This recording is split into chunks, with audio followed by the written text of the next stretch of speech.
I think the paternity leave is so critical and key. I didn't necessarily take paternity leave, but I've done content creation for several years now. So when we got pregnant and ultimately had our kid, I work at home. It was a sort of, right, because it's not like I'm on camera all day, but being able to be there in those moments, I feel like was just so beneficial. I hope it was beneficial to you. Yeah, it was because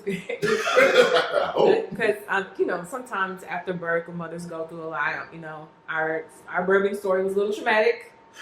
A lot of traumatic. Yeah. So I needed a lot of aftercare. Mm-hmm. And even though Quentin would tell me I'm out of my scope here. I'm not a nurse. I'm not a nurse. He would tell me I'm out of my scope, but what would you like for me to do? Yes. But just his willing hands, his soft voice, his encouragement, it was very helpful. Yes. It was. And it took me through the trenches, if you will, the newborn trenches and my mind healing and recovery. Yeah. Welcome back to the Joyfully Jiles Podcast. It's me, Quentin and Jiles. And Vanessa Jiles. How y'all doing today? How you doing? We're super excited because we're going to be talking about fatherhood in the public eye. But before that, we always have to check in. So how are you, my love? I'm elated. Are you? I am. Why are you elated? We'll let them know in just a second. But how are you? I'm excited. Uh-huh. I have a Shonda in my spirit. Right in my spirit, okay, yes. okay. Because of the guests that we have, I'm super excited. For our guests, we recently had a conversation. We talked about myriad of things, but one thing stood out in particular, and that was our love of being fathers, right? And what it looked like to be a father in the public eye. So, without further ado, Mr. Colin Allred. Hey. How are you, sir? I'm good. How are you? I'm doing well. We're so happy you have come to join us to just talk about fatherhood and all the things. Yeah. I was doing it this morning, so I'm glad to be here talking to you about it. Correct. Does it ever really end? Right. It never ends. Colin, just could you give us a brief intro for the people who may not know? Now, we know you. Yeah. But just a brief intro of who you are. I've had a very normal life. Yeah. I was raised by a single mom in Dallas. I was a public school teacher over the public schools in Dallas. Played football at Baylor as captain of the team. I played in the NFL for 5 years with Tennessee Titans. Went to law school, became a civil rights lawyer. Mm-hmm. I worked for President Obama. And then I ran for Congress. And I ran for Senate. I ran for Senate here in Texas. Yeah. And my wife and I have two beautiful little boys. Yeah. They're 6 and 4, Jordan and Cameron. It's a normal path, right? You get football, law school. No, I'm just kidding. I was going to say, well, it's not that long. I said it here, and I'm like, not that long. A little different. But, the biggest thing that we talked about before was my whole life, since I didn't know my father, I was thinking, as soon as I become a father, my kids are going to know me, right? And so I'm happy to have a chance to talk with you about it. Yeah. Because I think we need to have more of this conversation. Yeah, we do. I want to spend just a little bit of time for a second because you said you were a linebacker in the NFL. Yeah. Now, I'm big, like I played some sports, but I've not stepped a foot on the field. Is that right? Never. I get it all the time. I was into the arts. Okay. What exactly is a linebacker? What does that person do? Are you kicking, throwing? Do you tackle? Are you the people that's going after the ref? Right. What do you do? Yeah, so I always describe my job to my kids as my job is to put people on the ground. Flatten. Boom. I tackled them, but I also played special teams, which is like kickoff, return, punt, return. In any case, though, in every single situation, it usually was my job to put someone on the ground. Put them on the ground. Flatten. Right. Boom. So so I was on defense, and I like that because I like that doing the hitting instead of being hit. Yeah. So that was kind of how I saw it. Doing the hitting instead of being. Yeah. Yeah. What they say? No, he ate that. Yeah. So we had a phone call not too long ago, and I think what I really appreciated about that phone call was I could really tell that you, I think there's a difference in like a father and a dad. Yeah. Right. To me, father is biological. You have a kid, you're a father, but like a dad is the man who steps in and like rears, raises, tries to correct, discipline, right? Because we need that too. Teach, lead, all the things. And I think one of the things that really came through was the passion that you had for being a dad, and I identified with you. So in the fatherlessness, right? So I know who my dad is, but he wasn't a safe person, right? And so there was some limitations there. And so I grew up too with a single mother. So can you talk to us a little bit about like how that experience has informed how you choose to father dad life with your kids. Yeah, yeah. So I should clarify, because I think I told you this, but so I knew my father. I met him when I was a baby, but he was in the grips of alcoholism, and in fact he got in a car accident with me in the car, and I got a star on my lip. Oh, I see. Yeah, that's from like when I was like, real little, and after that my mom was like, "That's it," right? And I didn't find out until much later in life that he passed away when I was 10 years old. Because like when I started playing football at a high level, I was in the paper every day, every week, and on TV, I was like, at some point this fella's going to try and contact me. Yeah. Right. But he never did. And I found out later, of course, that he passed. And, in some ways, that gave me some empathy for him, for what he had gone through, for the fact that some of this had been outside of his control. And for me, much of my life, I try to organize around controlling what I can control, right? And my football career, that helped me a lot. My other careers, it's helped me. And what I could control was my effort, my focus on that thing while I'm doing it, that's what I'm focused on, the commitment that I'm bringing to the table. And there was nothing that was more important to me than being a dad and bringing that to the table, right? And so I feel like this is something that you can actively work at, yeah, right? You can really throw yourself into this, into being a good dad, and that to me was exciting, And so it just so happened that we had our first son Jordan a month into my time in Congress. I was sworn in on January 3rd, February 12th, and son Jordan is born. Hello. So like I just worked out. Okay, but I had been talking about this in the lead up to it, that I was going to take paternity leave. Yeah. And I wrote an op-ed in the Dallas Morning News saying this is why I'm taking this leave. This is why I think it's important that every man spends time with their children in its early days. There was a study that we put in that said by the Department of Labor that said that when men take leave, it has benefits to their spouse, for the men themselves, and for their children. And so I took paternity leave, thinking that it was a fairly normal thing to do. This is 2019. And these reporters contacted me afterwards to tell me that I was the first member of Congress to ever take paternity leave. And I'm not trying to be the first anything. Yeah. I just thought that it was normal that we were welcoming a child and spend some time, especially, how rough those early days are. Yes, I know. We know. We know.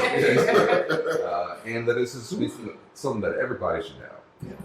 And from that moment on, I've always just tried to prioritize as much as I can, busy schedule, other things going on, that I want my boys to know that they're the most important thing. That if there's anything that conflicts that's going to be between them or whatever else I'm doing, that they will win out, right?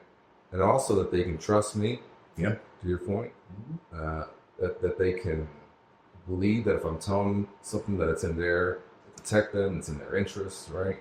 And it doesn't always work, and sometimes I say, hey, come here, they run away, you gotta be like they're not little automatons, they do what they're gonna do.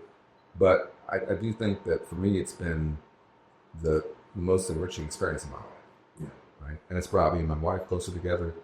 I think it's helped me grow as a man myself, because I'm often thinking what kind of male role model do I want to be for my boys, what I want them to see from me. So they are doing that in their own lives. And I don't know, it's just been really special. Yeah. I think the paternity leave is so critical and key. So I didn't necessarily take paternity leave, but I've done content creation for several years now. So when we got pregnant and ultimately had our kid, I work at home, right? Yeah, right. Welcome to the house. Yeah, right. So, it was a sort of, right? Because it's not like I'm on camera all day, but being able to be there in those moments, I feel like was just so beneficial. I hope it was beneficial to you. Yeah, it was because sometimes after birth, when mothers go through a lot. Our birthing story was a little traumatic. You A lot know, of shenanigans. yeah. So I need a lot of aftercare. And even though Quentin would tell me I'm out of my scope here. I'm not a nurse. I'm not a nurse. He would tell me I'm out of my scope, but what would you like for me to do? Yes. But just his willing hands, his soft voice, his encouragement, it was very helpful. Yes. It was. And it took me through the trenches, if you will, the newborn trenches in my mind, healing and recovery. Yeah. I think it was helpful, thank you, my love, for saying that too. I don't know if I heard you say it in those words. Oh, that's nice. Yeah, I heard her say it, but like how she put that one together. I like that. Yeah, I like that too. I might have to give it something to that. But I think just even like spending time like bonding with my kid, like it was our first kid, just being there, and we had some help. Like Vanessa's mom came and helped us, but being there, changing diapers, looking at her face as it changes and grows, and like falling asleep with her like right here. I mean, many a nights because I would do the overnight. Yeah, we had shifts. We had shifts for feeding, so she would do 12 to 4. Yeah. No, I would do 12 You to 4. would do midnight to 4 a.m. Midnight to 4, and then 4 a.m. Yeah, so just even those ones, just being involved because I mean it's my kid, right? And not living in this. I don't even know if it's stereotypical anymore, but this old school mentality of like, well, the baby is the woman's job as opposed to we both had a part in it, we got here together, so let me step up and let me be in it. But I just feel like the bonding, that time was just paramount to the bonding. So. Kudos to you for actually taking the step to take it. The research shows that this is not just a feeling that you're having. Yeah. That you are actually bonding to that child, and that you'll get more enjoyment throughout life because of those early days you had with your child. It's amazing how important that process is, right? And we know this now. And so to your point about the old school, that's not it. They were missing out on so much. Missing out on so much. And that's also not my vision of masculinity. Yeah. Right? My vision of masculinity is being strong enough to also be supportive and gentle in these times when it's needed. Yeah. And to do the dirty work that needs to be done, right? And so it's not just a feeling what you're saying. It's exactly true. And my goal in terms of for other fathers out there is to make sure that they understand that these days are important. That then as they're trying to make laws and policy, you have a chance to do that. Because it's one thing to want to, it's another thing to be able to. Yeah. Right? Because most folks have to be earning money. Can you explain to us a little bit about what you're doing in that realm? Because you're right, like we have a lived experience in that, but it is one thing for us to be talking about it, and a whole nother thing for those who have the power to enact change through legislation so that others can experience that. Well, for a lot of folks who are working in the white collar space, so lawyers, accountants, doctors, your employer is going to offer you this in many cases because they're trying to compete with another employer who's offering, and it's become sort of normal practice. So in many cases, though they don't all take it, that's often offered. But for folks who are working at an hourly basis, or who, if they're not on the job, they're not current, or if they're going from job to job, if they're some kind of trades person, they oftentimes will not have that choice, right? And so as much as they might want to take 2 weeks or a month, not to be their child at the beginning, they can't afford to.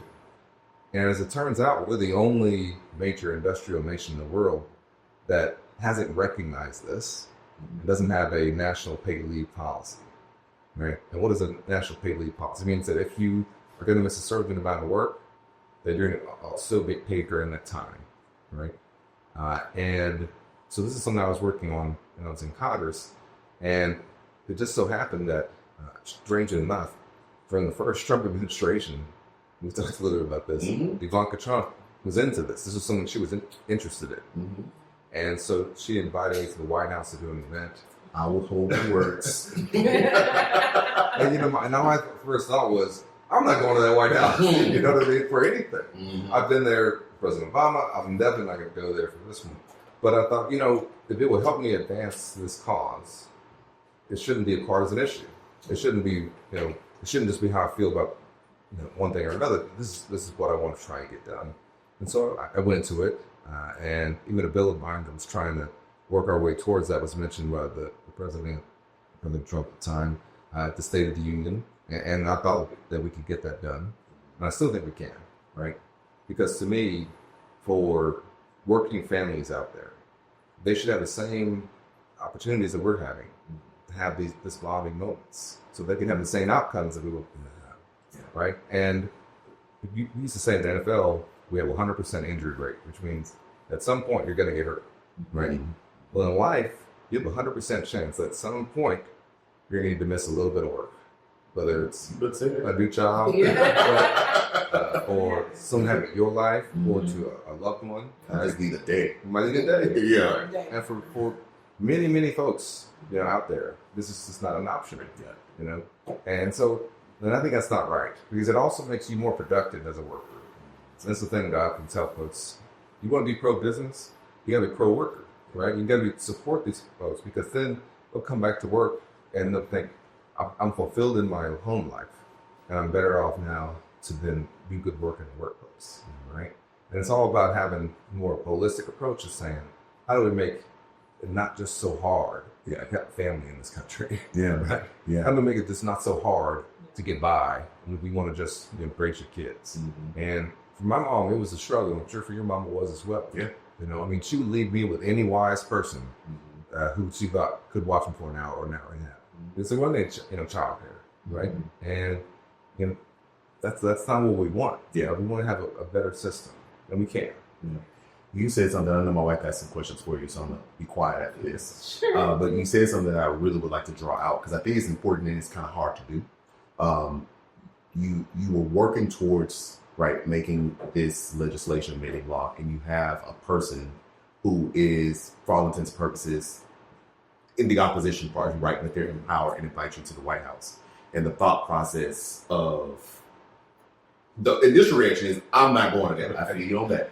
But then thinking through, what I really heard was, I thought through what's the impact if we're able to do it. So can I put, my feelings, my pride, my disdain aside, because in this we find agreement, and in that agreement, ultimately the greater need is served. That's right. It's kind of what I heard with that. Is that how did you get there? Because I think that's hard to do. Because if it's my wife knows, if it's somebody I don't like, I'm ready to go war. Not real war. We're not. You have to be clear. I'm not talking about real bombs. I'm just saying. That's hard to get there. Just a little bit. How do we get there? I think ultimately you have to decide why are you doing this. Mm-hmm. And in any case, for y'all, you're doing this podcast to spread a positive message about your relationship, about being parents. You're a positive influence, and so you're spending your time doing it for that reason. Well, the reason I ran for office was to try and help people. I've already had my name in the paper, like I like to say. Like the coach said, "Man, you want to get your name in the paper? Do this." Like I've already had my name in the paper, right? I'm not doing this for more notoriety yet, right? That, in fact, in some cases, that's the downside for me, right? What I'm trying to do for is to help people. And so you're right. I thought that this White House was against everything that I stood for, and that in particular, they could use me as sort of a shield, maybe, or a distraction, and say, "See, we're not everything is bad. So we got him here. We're talking about this." But then my other impulse was, well, what if we could actually get it done? And what if we could actually advance the discussion a little bit? And what if we could make it so that it's actually not such a controversial issue, so everybody feels like we'll just do this? So I actually think that most people out there are probably already there. Yeah, we're probably already there thinking we should have that. We should have a pulse session, right? But unfortunately, there's some kind of disconnect that you see between people think it's a good idea and then it actually happening. That's what I was trying to close that gap. I was reflecting on something you said earlier about the bonding between fathers and their children in those early days. And I also thought about the fathers that miss that time, because they are the workers that get up early in the morning. That's right. And have to take care of home. Yeah. So I want to know, what encouragement would you give those fathers that miss that time, but still want to work hard at building the bridge to continue this conversation? Yeah. What tangible thing would you say that they can do now to help other fathers that are coming behind them? I always think of That's a great question. Quantitative versus qualitative. You can be around a lot and not be a good dad. Right? That's quantitative. Right.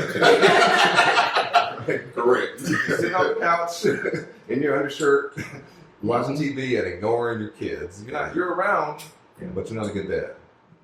But when you're there, are you present? And are you spending that qualitative time? Are you giving them your attention?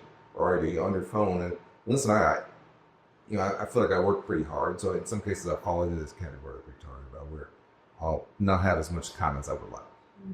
And when I have that time, everybody who works with me or knows me knows that you try and contact me during that time, you get a hard time reaching me.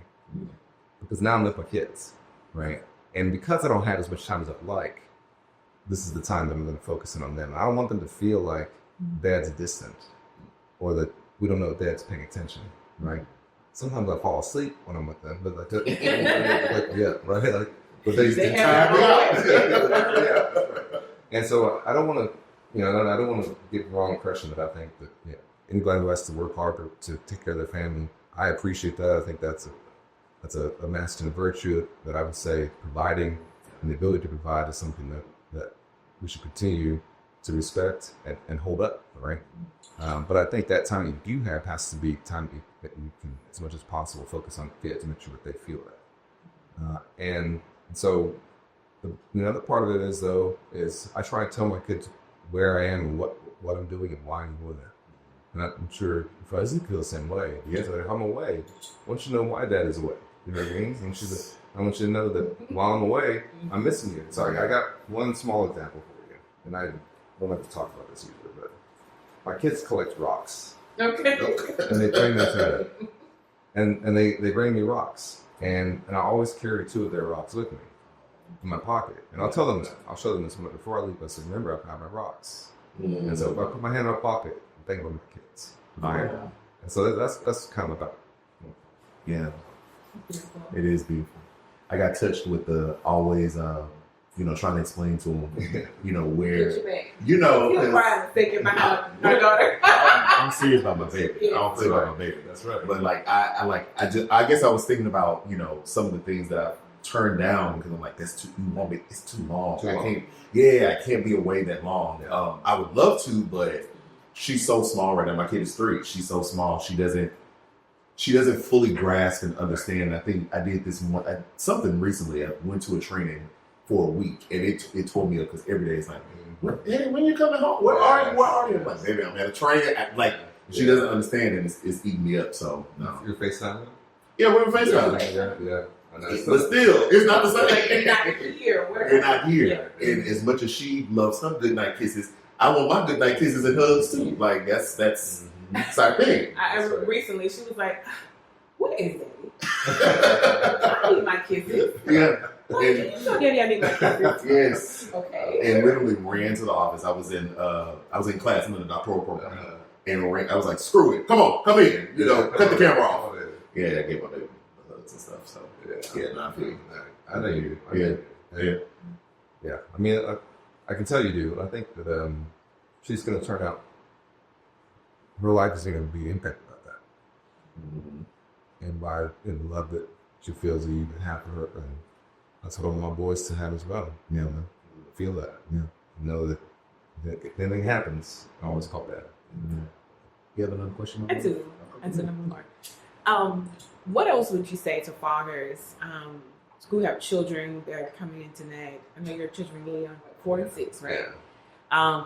That are raising them in this political climate, okay? That may be a little discouraged about what they see and what they can see maybe in their children's future, so they're on their own.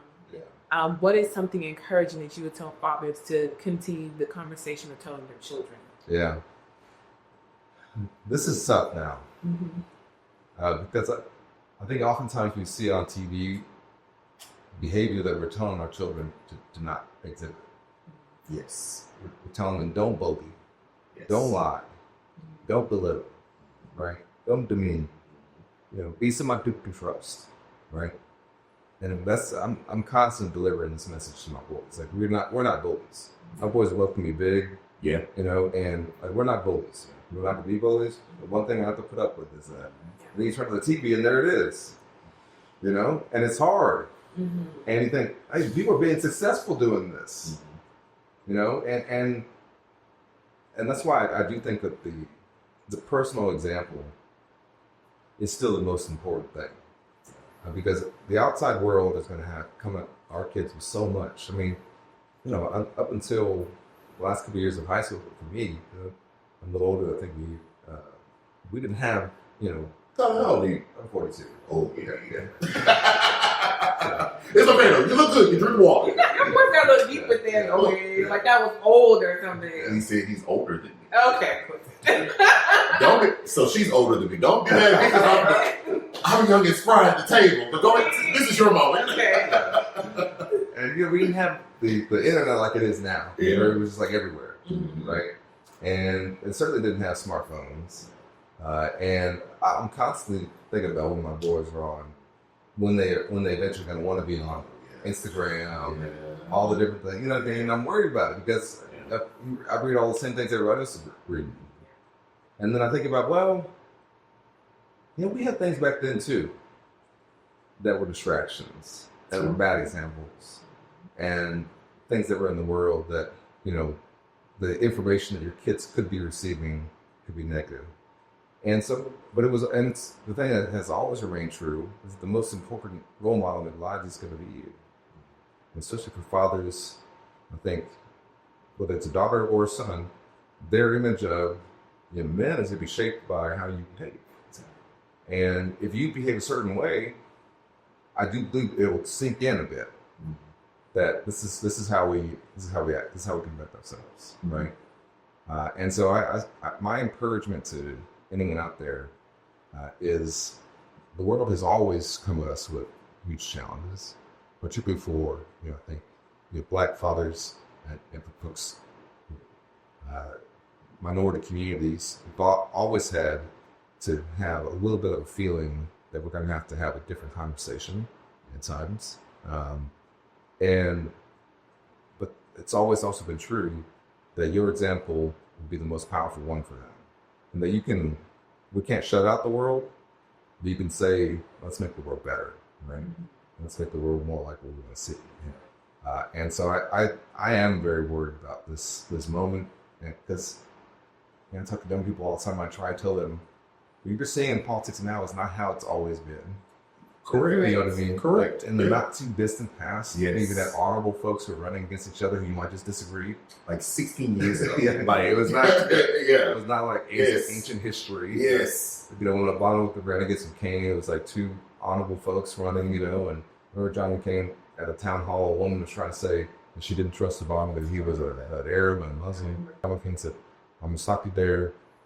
And he's an honorable man. He's a family man. I just happen to disagree with him."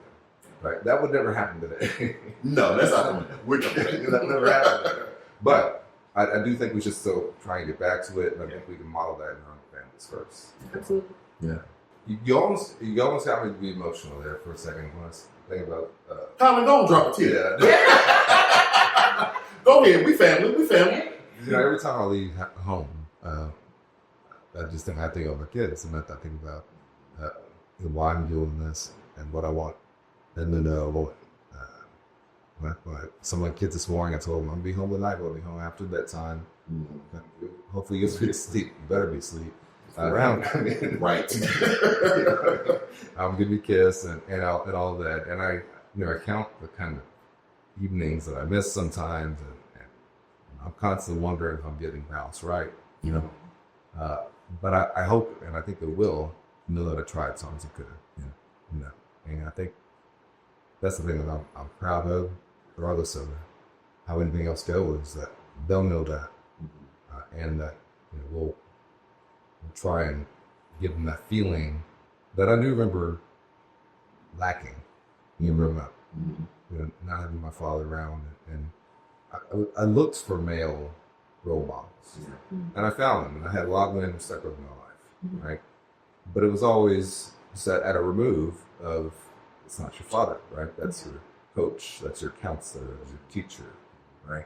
And so I think what y'all are doing is so important. I'm just really thankful that you're standing in the gap, giving that example to your boys, right? Because they're going to see their dad as a person that is willing to stand up, to go for positions to help folks. And that too could inspire them, in whatever career path that they take, to do the same thing. And that's really what we need. We need strong men in particular, I believe, to stand up and really, really be concerned about the vulnerable, the oppressed, the downtrodden, the cast aside, the marginalized. We need us to stand up for those people. So, get back to you boys, hugs and kisses and all that. Yeah. But we thank you for, just the attempt. Yeah, just in the attempt.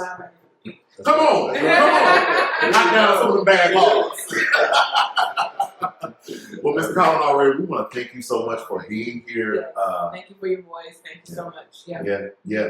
And you all, thank you for tuning in with us. This is the Joyfully Jiles Podcast. We want to know in the comments, one, what you thought about the episode, but two, also, what are some leadership qualities that you'd like to see from men in relation to raising their children? What's important? What do you think? We want to know in the comments. Yep, let's talk about it. Yeah, and we'll meet you there.